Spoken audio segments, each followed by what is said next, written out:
Hey babes, it's Camille and my kitty cat Spoon is here on my lap. We wanted to talk to you today about overcoming setbacks. Now, before we dive in too deep, I want to let you know about what this video is not going to be discussing.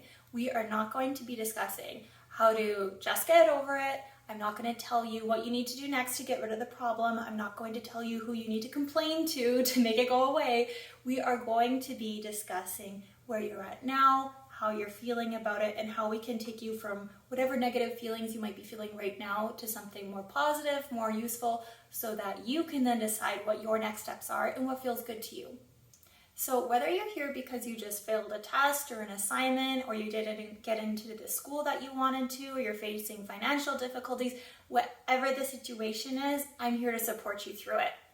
Now, to really get started, I want you to sit back,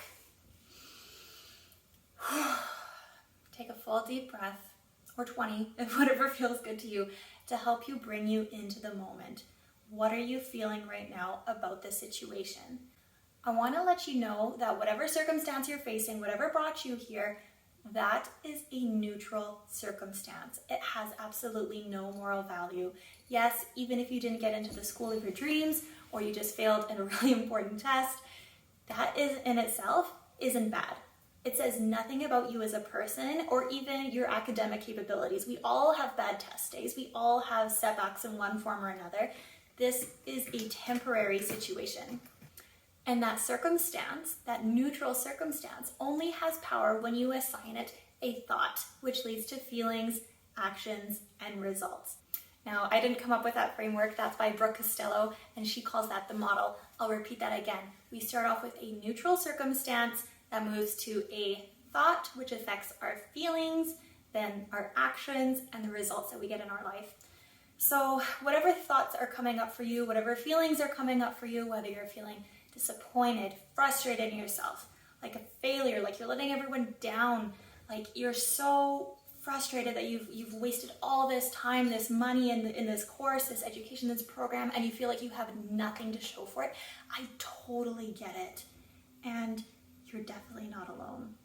What I don't see enough students doing is giving themselves the proper opportunity to grieve, especially for those setbacks that may set you back from your academic journey, maybe a year, 2 years, whatever the case is.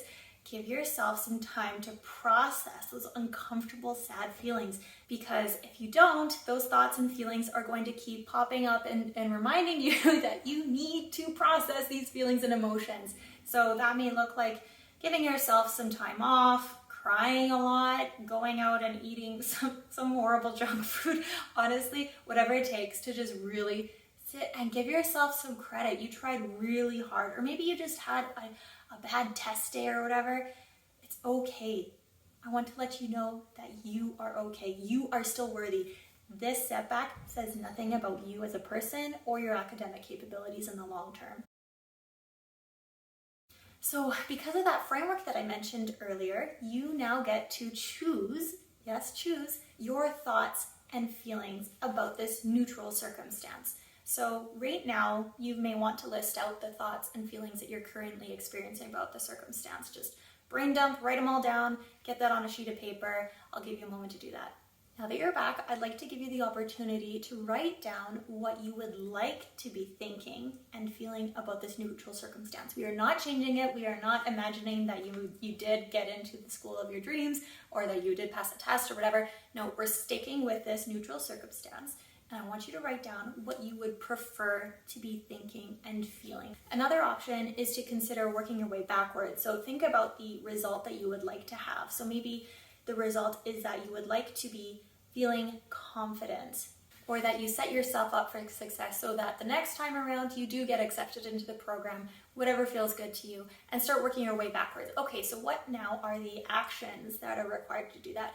But the important process is that we are back at the thoughts and feelings aspect of that framework. A question that I like to ask my clients sometimes is, looking into the future, imagine that you're sitting around the table with your future family or some nieces and nephews, some young kids, and I want you to think about how you would describe this current setback to them now, years in the future, and you coming from a place where you've already overcome it. Is it a hero's journey story where you had these setbacks and you got to overcome them and now look how great things are? Or maybe you sit back and appreciate and give yourself more credit for giving yourself time to having rested and now appreciating the opportunity that this has been, yes, the opportunity of this setback, and how you then used it to better yourself in other ways. Tony Robbins is famous for the quote of saying, imagine that life is happening for you, not to you. Brain dump some potentially positive outcomes from this experience. Maybe now you have some more free time to spend with your loved ones, your friends, your family, or maybe you get an opportunity to make new friends when you take this course the second time around and you now have a legs up over the other people taking the course that haven't had it yet before. Maybe you notice that now's the time to switch up how you study and prepare for tests to begin with. This is a learning opportunity. Now, I'm just scratching the surface of some ways to get you started on overcoming academic setbacks. I created a whole list of journal prompts that can help you go from whatever negative place you're sitting in right now to feeling more positive and confident about yourself and your academic capabilities. Click the link down below. And if you're not already, please subscribe and check out my Instagram account. That's where I'm the most active. And please do not hesitate to reach out if you need one-on-one coaching or just some emotional support. I'm here for you.